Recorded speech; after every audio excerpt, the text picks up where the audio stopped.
अच्छा जी, हमारा जो बाकायदा अगर देखें तो पहला लेक्चर है जो कि सिर्फ आप लोगों के साथ है, पहले ओपन था। इसके अलावा कई लेक्चर्स ऐसे हैं जो मैंने डिलीवर करने के बजाय आपको, मतलब ऑनलाइन डिलीवर करने के बजाय रिकॉर्डिंग्स दे दी हैं, जो पहले हुए थे या पहले ऐसे डेमो में हुए थे, वो भी आपको शेयर किए हैं ताकि आप वो कर लें। मकसद क्या है जी? हमने वक्त बचाना है। वजह क्या है कि हमारा जो पेपर है वो हमें ज़्यादा वक्त नहीं दे रहा। जो हमारा 45 डेज का सेशन होना चाहिए था वो हमें 20 से 25 दिनों में कंप्लीट करना पड़ रहा है। तो कम से कम इतना हो कि हम मैक्सिमम अचीव कर लें। हमने सिर्फ मेजर मेजर पॉइंट्स देखने हैं, मेन मेन पॉइंट्स देखने हैं। ऐसे की मैक्सिमम प्रैक्टिस करनी है लिमिटेड टाइम में। और आप में से बहुत सारे स्टूडेंट्स ऐसे हैं जो बहुत सारी एक्टिविटीज़ में, ठीक है, जिस तरह किसी की जॉब है और कुछ क्योंकि सब बहुत सारे स्टूडेंट्स प्रैक्टिकल लाइफ में आ जाते हैं तो उनके लिए टाइम निकालना बड़ा मुश्किल हो जाता है। एक चीज़ याद रखें जी, एक चीज़ याद रखनी है आपने कि ये जो ऐसे के अभी मैं आपको लिए लेक्चर्स देने लगा हूँ, ये कोई आम लेक्चर्स नहीं है। ठीक है, इस पर ये जो अभी लेक्चर अभी फॉर एग्जांपल मैं अभी आपको देने लगा हूँ, ये सीएसएस की करेक्शंस हैं। सीएसएस का भी हमने एक बैच बनाया था, एक ग्रुप बनाया था, मैंने उनको पढ़ाया भी था। और वो बड़ा उन्होंने मतलब माइंड किया कि सर आप हमें पढ़ाना ना छोड़ो, लेकिन टाइम नहीं एडजस्ट हो रहा था। ठीक है, बल्कि ये देखे मैंने एकेडमी का नाम भी गलत लिखा हुआ, रूमी एजुकेशन सिस्टम एकेडमी। ये पुरानी फाइल है एक्चुअल में, कुछ महीने पहले। तो ये मेरी एक सालों की मेहनत है। ठीक है, ये घंटों में लेक्चर्स नहीं बनता, ना महीनों में बनता है, ये साला साल की मेहनत है। ठीक है, इंग्लिश एक बहुत बड़ा जर्नी है। अगर मैं अपनी बात करूं, मैंने 4 सीएसपी से पढ़ा हुआ है। ठीक है, 3 ने तो बाकायदा, 3 से तो इंग्लिश भी पढ़ी हुई है, और वो ऑक्सफोर्ड से मास्टर्स किया हुआ था, एमए किया हुआ था शायद उन्होंने। और वो सीएसपी भी थे। एक और सीएसपी हैं, वो रिटायर्ड, और वो मेरे ख्याल से अमेरिका में सेटल्ड हैं। एक और पाकिस्तान के नामवर टीचर, ठीक है, नामवर टीचर हैं, नाम नहीं लूंगा मैं किसी भी टीचर का, और सबसे ज्यादा एक्सपेंसिव हैं, उनसे भी मैंने पढ़ा है। ठीक है, उन सबको फिर मैं पढ़कर उनको असाइनमेंट सीएसएस के लिए, एक्चुअली सीएसएस के लिए मैं पढ़ता रहा हूँ। फिर उनमें से जिस तरह से जो मेरा अपना स्टाइल है, मैंने उस तरह से अपने लेक्चर्स को डिज़ाइन किया है। और मैंने इस पे अच्छा खासा खर्चा किया, और अच्छी खासी फीस है। आप देखें वो जो मैंने बताया पाकिस्तान के सबसे बड़े टीचर हैं, वो 15,000 पर मंथ चार्ज करते हैं इंग्लिश एसे एंड कंपोजिशन का। 15,000 पर मंथ, और 4 महीने का सेशन होता है उनका। ठीक है, एक शुरू शुरू के बहुत साल पहले की बात है, तकरीबन 2020 की 21 की, लाहौर के एक टीचर, उनको बड़ी फाइल्स बड़ी प्यारी प्यारी आती थी। आपको मैंने थोड़ी सी इंपॉर्टेंस बताना चाह रहा हूँ। तो उन्होंने एक ग्रुप बनाया हुआ था, उसमें वो बहुत खूबसूरत फाइल्स डिजाइन करके और करंट अफेयर्स के टॉपिक ना शेयर करते थे। ऐसे का भी वो पढ़ाते थे। तो मैंने उनसे कहा कि जी आप मुझे ऐसे पढ़ा दें। तो इतने साल पहले, 5 साल पहले, उन्होंने मुझे 10,000 पे चार्ज किए थे, 10,000 रुपीज। और वो किस तरह से क्लास थी, उन्होंने मुझे एक डेमो क्लास नहीं दी। कहते नहीं, पहले फीस जमा कराओ फिर डेमो दूंगा। पता तो लाहौरी बड़े तेज होते हैं। ठीक है, मतलब सारे बहुत अच्छे भी होते हैं। तो 10,000 पे उस बंदे ने मुझसे फीस ली, और इंतहा के फजूल उस बंदे ने मुझे लेक्चर्स पढ़ाए। लेक्चर्स क्या पढ़ाए? व्हाट्सएप पे जस्ट गाइड करते थे, और फजूल किस्म की आउटलाइन बनाना सिखाई उन्होंने मुझे। कोई सैंपल नहीं दिया, कुछ बताया नहीं कि इस तरह से कर लें, इस तरह से लिख लें। बस डंग टपाओ। इस तरह भी मेरी फीसें कई जगह पर ज़ाया भी हुई, कई जगह पैसा भी हुआ, फीस पे कर दी, पढ़ा नहीं गया। आप में से भी स्टूडेंट्स ऐसे होंगे। तो अफसोस इस बात का होता है कि जो मेरे लेक्चर्स हैं, जिन पर मैंने इतनी एफर्ट की हुई है, इतने एक्सपेंडिचर्स मैंने उस पर, ठीक है, लगाए हुए हैं, और अगर हम स्टूडेंट्स को कहें कि आप 4,000 पे कर दें, तो वो कहते हैं सर इतने ज़्यादा फीस है। तो एक्चुअल में ये ज़्यादा नहीं है। ठीक है, जब मैंने पब्लिक सर्विस कमीशन की तैयारी की थी, तो करीब 25,000 मैंने पे किया था। आज से कई साल पहले की बात है। तो आप उसको बढ़ा दें, आजकल तो बल्कि फीस कम हो गई है, हालांकि पैसे की वैल्यू भी कम हो गई है, और फीस उस वक्त अकेडमीज कम होती थी, तो 25,000। लेकिन जब मेरी जॉब लगी, तो मेरी जो पहली सैलरी थी, मेरी मेरे ओवरऑल एक्सपेंडिचर से डबल थी। ठीक है, ये आज से मतलब काफी साल पहले की बात है। तो देखें, ऐसा होता है कि अगर आप टीचर को दिल से फीस ही नहीं पे करते, आप सारे कहें सर नहीं मुनासिब फीस कह रहे हैं सर, तो वो फिर ऑटोमेटिक एक बंदे को डिसहार्ट हो जाता है कि यार मैंने इतनी एफर्ट की हुई है, और स्टूडेंट्स कहते हैं कि नहीं। स्पेशली अगर सिर्फ कन्वे करना हो, सिर्फ पढ़ाना हो, तो एक अलग बात होती है। मैं ज्यादा स्टूडेंट्स को रिक्रूट ही नहीं कर सकता, क्योंकि मुझे असाइनमेंट्स चेक करनी है आप लोगों की, प्रैक्टिस करवानी है।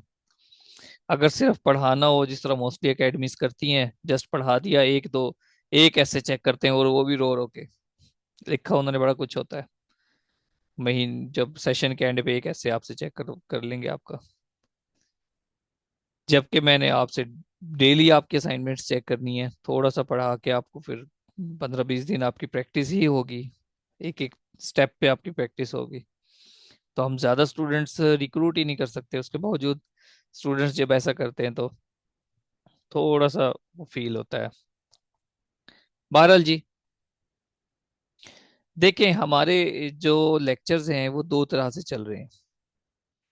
हमारे लेक्चर्स दो तरह, हमने ऐसे भी करना है, ऐसे के टॉपिक, उसके आर्गुमेंट्स कलेक्शन, उसकी केस स्टडीज।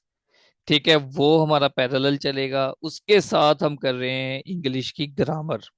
ग्रामर में तीन चीजें हैं, ध्यान से समझना। फर्स्ट ऑफ ऑल, इंग्लिश की करेक्शंस, ये सीएसएस लेवल की करेक्शंस आई हुई हैं पास पेपर्स में। गो के आपका प्रेसी का पेपर नहीं है, और ये है भी सीएसएस लेवल की करेक्शंस, लेकिन इन पे मैंने बड़ी एफर्ट की हुई है। मैं नोट सारे आपके साथ शेयर कर दूंगा, आप इसके प्रिंट निकलवा लेना। तो इनकी खास बात क्या है कि अब इसमें बहुत सारे 150 प्लस सेंटेंसेस होंगे यकीनन। उनमें जो बेसिक मिस्टेक्स हैं, और ये मिस्टेक्स आप अपनी राइटिंग्स में करते हो।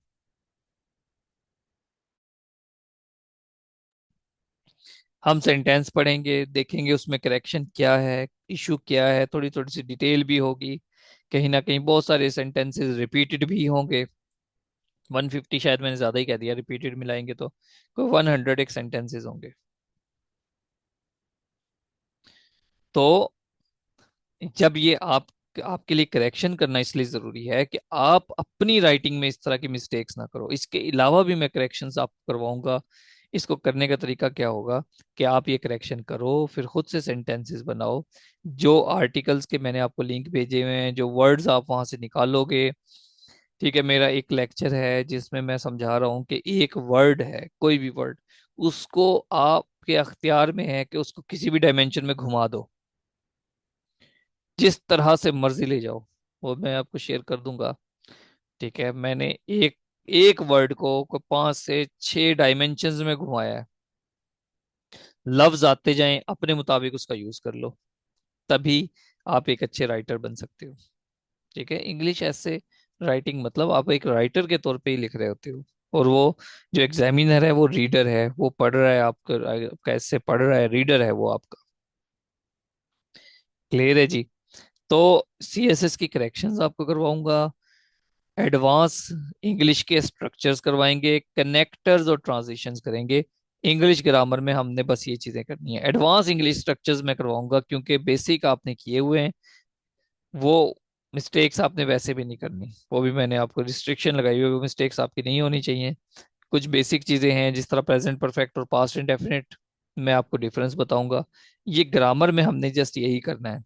ठीक है, 10 एक दिन में, 10-12 दिन में हम अपनी ग्रामर को पूरा कर लेंगे। ये सीएसएस की करेक्शंस थोड़ी सी अब करवाऊंगा, बाकी आपके जिम्मे लगा दूंगा।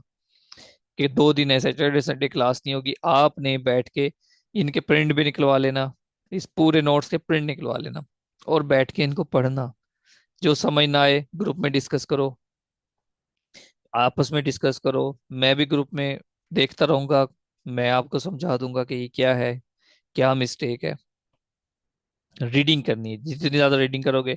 अब ये वाली जो फाइल है जिसमें ये भी पढ़ोगे आप, तो आपको डिफरेंट वर्ड्स मिलेंगे, डिफरेंट स्ट्रक्चर्स मिलेंगे। हाँ, आपको कुछ एडवांस स्ट्रक्चर्स भी करवाऊंगा। ठीक है, जिस तरह से मैं आपको बताता हूँ। फॉर एग्जाम्पल, शायद ये करेक्शन में भी होगा। आपसे मैं एक क्वेश्चन करता हूँ।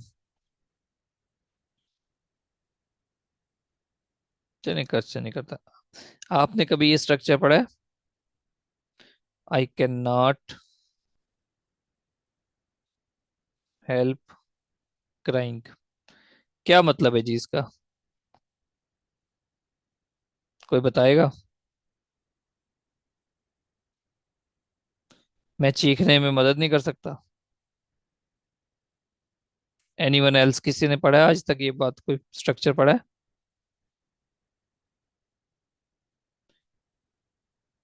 नो चलो, सर।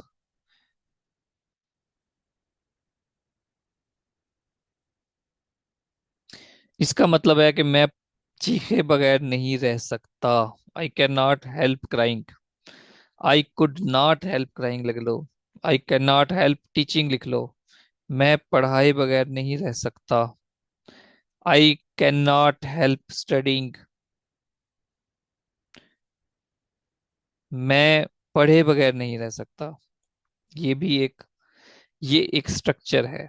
आप लोग क्या करते हो, बस वो हैज, हैव, डिड, ठीक है, डू, डज पे लगे रहते हो। कभी को खूबसूरत सेंटेंस लिखते ही नहीं हो। कभी फ्रेजेस यूज करते ही नहीं हो। कोई इन्फिनिटिव का पता ही नहीं है। क्लॉजेस का पता ही नहीं है। कम्प्लेक्स सेंटेंस कैसे बनाते हैं प्रैक्टिस ही नहीं है। कंप्लीट सेंस के साथ सेंटेंसेस बनाते ही नहीं हो। तो इसी वजह से फिर आपका जो, आपकी राइटिंग होती है अच्छी नहीं होती। ठीक है, बहरहाल हम करेंगे जी। चलते हैं, हम थोड़ी सी ये करेक्शंस करेंगे। यहाँ तक कोई कंफ्यूजन को दिमाग में सवाल आ रहा हो?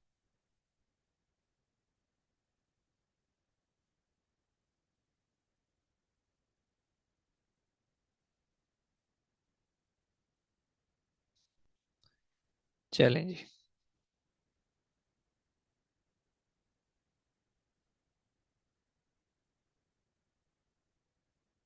अच्छा, हम 1998 से स्टार्ट कर रहे हैं। देखें क्वेश्चन, देखें वो सेंटेंस, देखें जो इनकरेक्ट है। ये इनकरेक्ट सेंटेंस है और ये करेक्ट है। मैंने इसको येलो हाईलाइट किया हुआ है, और दरमियान में उसकी रीजन भी बताई हुई है कि भाई इसका मसला क्या है। इसलिए आपको समझ आ जाना चाहिए। When public transport is better developed, there will no longer be, या बी भी लगा दिया, so many cars driving। इस तरह के मिस्टेक्स आप करते हो, मैं इसलिए आपको करवा रहा हूँ। आपने ये नहीं सोचना कि सर ने हमें किस काम पे लगा दिया। आप जब भी अच्छा सेंटेंस बनाओगे इस तरह की चवले मारोगे, क्योंकि आपको पता ही नहीं लगेगा हम क्या बस लिखे जाते हैं, को पता ही नहीं होता कि कर क्या रहे हैं। When public transport is better developed, there will no longer be so many। अब ये जो will और be है, ये असल में ये एक वर्ब फ्रेज है, will और be। तो will और be के साथ फिर no क्यों लगाएंगे आप? not लगाएं, will not be। ठीक है, there will not B.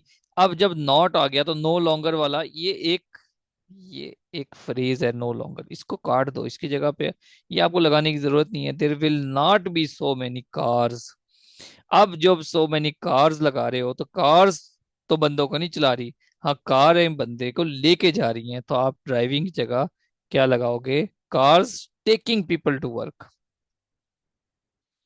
There will not be so many cars taking people to work. तो यहाँ पर हमने ये वाली भी मिस्टेक है कि आप वर्ड का यूज सही नहीं करते। जो दिमाग में आता है वर्ड वो डाल देते हो। भाई, अल्फाज का दुरुस्त इस्तेमाल बहुत ज्यादा जरूरी है। इसको एडवर्बियल क्लॉज कहते हैं जी। क्लॉजेस पर हम थोड़ा सा लेक्चर पढ़ेंगे। जिन स्टूडेंट्स ने मुझसे इंग्लिश के लेक्चर लिए हुए हैं पीपीएससी के भी, उनको मेरे ख्याल से आसानी रहेगी। बहुत सी जगहों पर उनको बहुत सी करेक्शंस करवाई हुई हैं। ये एडवर्बियल क्लॉज है जी। ठीक है, ये एक कम्प्लेक्स सेंटेंस है। नहीं सॉरी, ये कॉम्प्लेक्स सेंटेंस नहीं है, ये एक सिंपल सेंटेंस है और इसके अंदर एडवर्बियल क्लॉज डाली हुई है। ठीक है, when public transport is better developed, there will no longer, there will not be so many cars driving people to work. ये वाला एक सिंपल सिंपल सेंटेंस है, याद रखना। कभी ये नहीं समझना कि ये इतनी ज्यादा लेंथ वाला सेंटेंस एक सिंपल हो सकता है। इसके अंदर कितनी। हाँ भाई।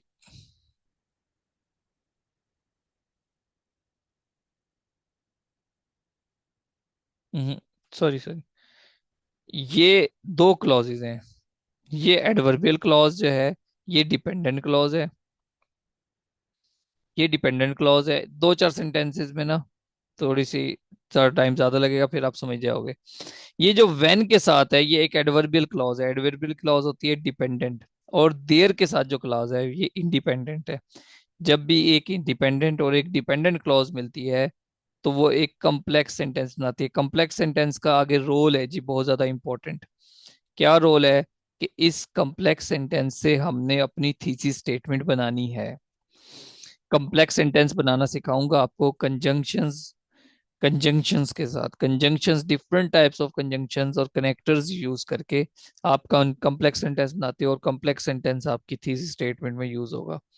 चले, जो बात ये समझने वाली थी वो हमने समझ ली है, साथ साथ इजाफी बातें भी हम समझ रहे हैं। अभी एडवर्बियल क्लॉज क्या होती है, कैसे होती है, कैसे बनती है, ये हम बाद में पढ़ेंगे एडवांस। जब एडवांस ग्रामर करेंगे ना, स्ट्रक्चर्स करेंगे, तब ये समझेंगे, अभी नहीं समझते। लेकिन टच कर लें थोड़ा सा कि आपके जहन में भी आ जाए कि अच्छा ये कुछ था। नेक्स्ट देखें जी। The subject of my paper is about air pollution.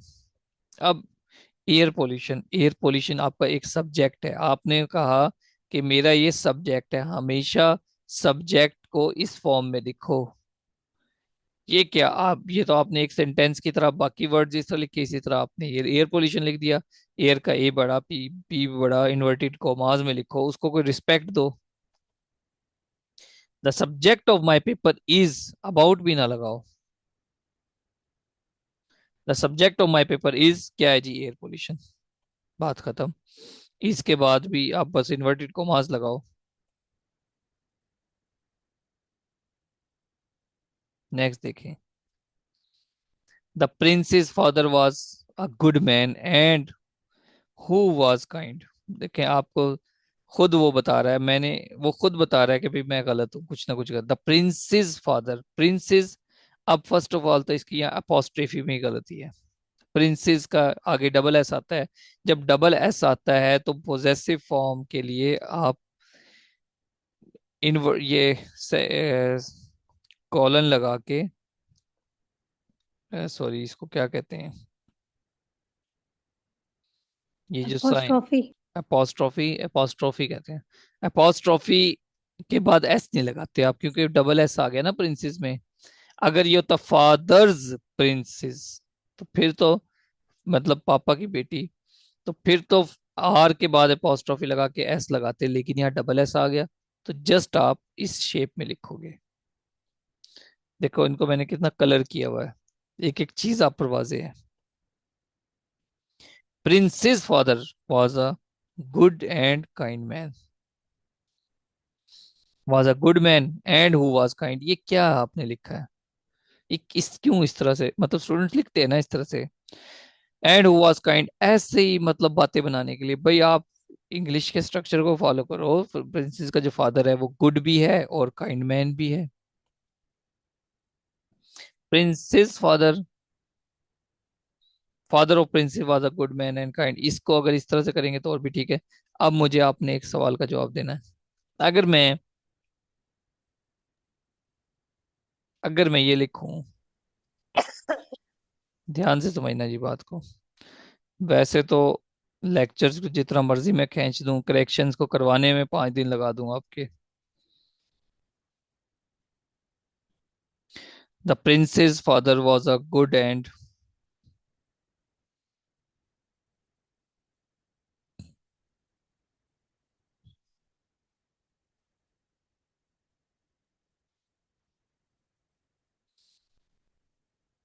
Charming charming and kind man, अगर मैं इस तरह कर दूं तो बताओ क्या ये ठीक है? कट क्यों रहा है? हाँ जी, अगर मैं इस तरह से कर दूं तो क्या ठीक है? अब इसमें कोई मिस्टेक है? जल्दी जल्दी बताएं, शाबाश।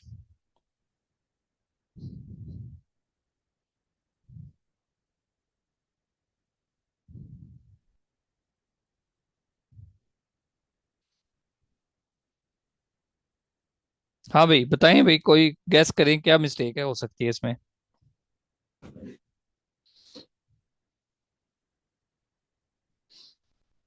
कोई है डॉक्टर साहिबा? सर इसमें चार्मिंग और काइंड ये दोनों मतलब ऑपोजिट टाइप वर्ड है ना, मतलब एक जैसे नहीं है। जी सर, चार्मिंग और गुड और काइंड तो एक ही मीनिंग दे रहे हैं, और चार्मिंग और काइंड डिफरेंट मीनिंग्स हो गए ना। तो गुड और काइंड भी डिफरेंट है। गुड मतलब अच्छा, काइंड मतलब मेहरबान। वो अब अलग अलग कैरेक्टर हैं।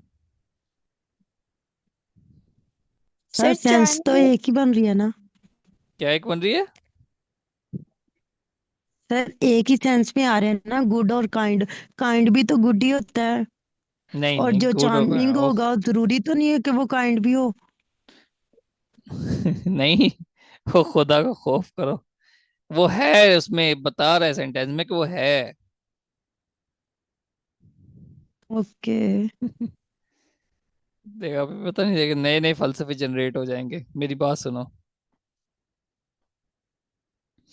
चार्मिंग एक बड़ा वर्ड है। हमेशा जो छोटा एजेक्टिव होता है उसको पहले लगाएं और बड़े एजेक्टिव को बाद में लगाएं। ये एजेक्टिव्स हैं, दोनों एजेक्टिव्स हैं, ठीक है। चार्मिंग क्योंकि बड़ा है, इसको बाद में लिखें। आप कहोगे the princess father was a kind and charming man. ठीक है। जी सर ठीक है। अच्छा जी, अब एक और करते हैं। Princess father was a poor and kind man. अब बताएं, क्या ये सेंटेंस ठीक है?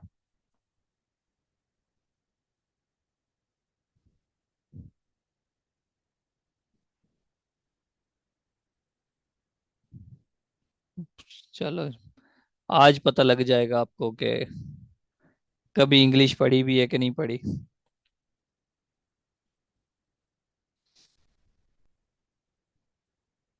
सोचो,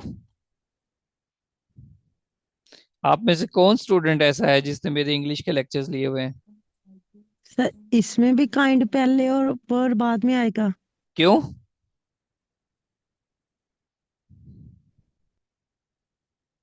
क्यों? सर पूछा है। मैंने पूछा, मेरे सवाल का ओके। जवाब दो। हाँ भी, कोई मिस्टेक है? कोई ऐसा स्टूडेंट, इस्मा, आपने मेरे लेक्चर नहीं लिए हुए इस्मा? जी सर, लिए हुए हैं। अच्छा, फिर एडजेक्टिव्स नहीं पढ़े हुए? सर पढ़े हैं। तो बताओ।